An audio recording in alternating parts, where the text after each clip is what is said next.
ಮಂಗಳೂರು ನಗರ ಹೊರವಲಯದ ಬೈಕಂಪಾಡಿ ಮುಖ್ಯ ಮಾರುಕಟ್ಟೆ ಪ್ರಾಂಗಣದಲ್ಲಿ ಸುಮಾರು 12 ಕೋಟಿ 40 ಲಕ್ಷ ರೂಪಾಯಿ ವೆಚ್ಚದಲ್ಲಿ ನಿರ್ಮಾಣಗೊಳ್ಳಲಿರುವ ಹಣ್ಣು ಮತ್ತು ತರಕಾರಿ ಆಧುನಿಕ ಮಾರುಕಟ್ಟೆ ನಿರ್ಮಾಣ ಕಾಮಗಾರಿಗೆ ಕೃಷಿ ಮಾರುಕಟ್ಟೆ ಹಾಗೂ ಸಹಕಾರ ಸಚಿವ ಎಸ್.ಟಿ. ಸೋಮಶೇಖರ್ ಇಂದು ಬೆಳಿಗ್ಗೆ ಶಿಲಾನ್ಯಾಸವನ್ನು ನೆರವೇರಿಸಿದರು.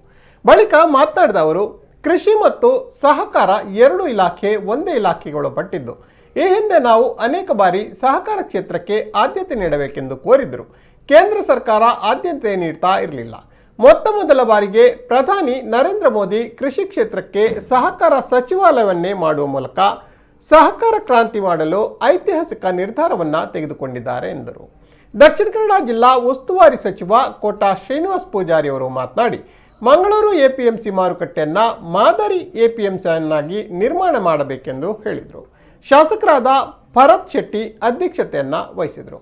ಶಾಸಕರಾದ ವೇದವ್ಯಾಸ್ ಕಾಮತ್, ಉಮಾನಾಥ್ ಕೋಟ್ಯನ್, ಮೇಯರ್ ಪ್ರೇಮಾನಂದ ಶೆಟ್ಟಿ, ಮಂಗಳೂರು ಎಪಿಎಂಸಿ ಅಧ್ಯಕ್ಷ ಕೆ ಕೃಷ್ಣರಾಜ್ ಹೆಗ್ಡೆ, ಉಪಾಧ್ಯಕ್ಷೆ ರಜನಿ ದುಗ್ಗಣ್ಣ, ಕಾರ್ಯದರ್ಶಿ ಸಿಎಚ್ ಮೋಹನ್, ಎಪಿಎಂಸಿ ಆಡಳಿತ ಮಂಡಳಿ ಸಮಿತಿಯ ಸದಸ್ಯರು ಸೇರಿದಂತೆ ಗಣ್ಯರು ಕಾರ್ಯಕ್ರಮದಲ್ಲಿ ಪಾಲ್ಗೊಂಡರು.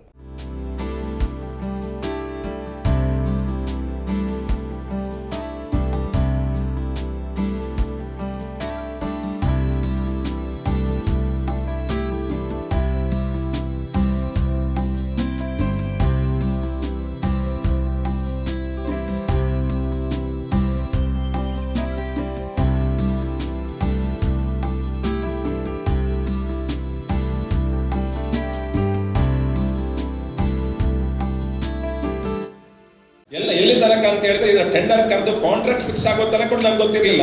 ಅಷ್ಟು ಫಾಲೋ ಅಪ್ ಮಾಡಿ ಒಂದು ದಿವಸ ಡಾಕ್ಟರ್ ಭರತ್ ಶೆಟ್ಟಿ ಅವ್ರನ್ನಾಗ ಫೋನ್ ಮಾಡ್ತಾರೆ, ಹೆಗ್ಡೆ ಅವರೇ ನಮ್ದೆಲ್ಲ ಕೆಲಸ ಆಯ್ತಲ್ಲ, ಕಾಂಟ್ರಾಕ್ಟ್ ಕೂಡ ಫಿಕ್ಸ್ ಆಗಿದೆ ಗೊತ್ತುಟ ನಿಮ್ಗೆ ಅಂತ ಹೇಳುವಂತ ಮಾತನ್ನು ಕೂಡ ನನ್ನ ಹತ್ರ ಹೇಳಿದ್ರು. ಎಷ್ಟು ಅವರು ಆಸಕ್ತಿ ವಹಿಸಿಕೊಂಡು ಎಲ್ಲ ಪರಿಕಲ್ಪನೆಗಳಿಗೆ ಈ ಪ್ರಕ್ರಿಯೆಗಳಿಗೆ ಚಾಲನೆ ಕೊಟ್ಟು ಇವತ್ತು ನಾವು ಸುಮಾರು 8 ಕೋಟಿ ರೂಪಾಯಿ ಚಿಲ್ಲೆಯಲ್ಲಿ ನಾವು ಹಣ್ಣು ಮತ್ತು ತರಕಾರಿ ವ್ಯಾಪಾರದ ಕಟ್ಟಡವನ್ನು ಮಾಡ್ತಿದ್ದೇವೆ. 3 ಕೋಟಿ ರೂಪಾಯಿ ಖರ್ಚು ಮಾಡಿ ಅದಕ್ಕೆ ಮೂಲಭೂತ ಸೌಕರ್ಯಗಳನ್ನು ಒದಗಿಸಿಕೊಡ್ತಿದ್ದೇವೆ. ರಾಜ್ಯಕ್ಕೆ ಮಾದರಿ ಆಗುವ ರೀತಿಯಲ್ಲಿ ಏನ್ ಮಾಡಿದ್ದೇವೆ ಅಂತ ಹೇಳಿದ್ರೆ, ಸೋಲಾರ್ ರೋಪ್ಟಾಪ್ ಅನ್ನ ಮಾಡಿ ಸೋಲಾರ್ ವಿದ್ಯುತ್ ಶಕ್ತಿಗೆ ಚಾಲನೆ ಕೊಟ್ಟಿದ್ದೇವೆ. ಮಳೆ ನೀರು ಕೊಯ್ಲಿಗೆ ವ್ಯವಸ್ಥೆಯನ್ನ ಮಾಡಿ ಮಳೆ ನೀರು ಕೊಯ್ಲನ್ನ ಹಿಡಿದಿರುವಂತ ಕೆಲಸವನ್ನು ಮಾಡಿದ್ದೇವೆ. ಸುಮಾರು 100-150 ವೆಹಿಕಲ್ಗಳಿಗೆ ಪಾರ್ಕಿಂಗ್ ವ್ಯವಸ್ಥೆಯನ್ನು ಮಾಡಿದ್ದೇವೆ. ಈ ತರ ಎಲ್ಲ ಘನತ್ಯಾಜ್ಯವನ್ನು ವಿಲೇವಾರಿ ಮಾಡಲಿಕ್ಕೆ ಏನ್ ಮಾಡಬೇಕು ಅಂತ ಹೇಳುವಂತ ಪರಿಕಲ್ಪನೆ ಇಟ್ಕೊಂಡು ಅದನ್ನು ಕೂಡ ನಾವು ಪ್ರಾರಂಭ ಮಾಡಿದ್ದೇವೆ. ಈ ಕೋವಿಡ್-19ರಲ್ಲಿ 2 ಮರಣ ಹೊಂದಿದ್ದಾರೆ. ಥ್ರೂಔಟ್ ಸ್ಟೇಟ್ ಸುಮಾರು 10,140 ಜನ ಯಾರು ಸಾಲವನ್ನು ಪಡೆದಿದ್ರು ಅದನ್ನು ಮಾಹಿತಿಯನ್ನು ತರಿಸಿದ್ದೇವೆ.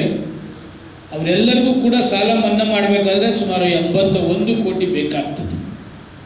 ಅದಕ್ಕೆ ಅಫೆಕ್ಸ್ ಬ್ಯಾಂಕ್ ಮತ್ತು ಡಿಸಿಸಿ ಬ್ಯಾಂಕಿನ ಎಲ್ಲ ಅಧ್ಯಕ್ಷರು ಮತ್ತು MDಗಳನ್ನು ಸದ್ಯದಲ್ಲೇ ಸಭೆಯನ್ನು ಮಾಡ್ತಕ್ಕಂಥದ್ದು.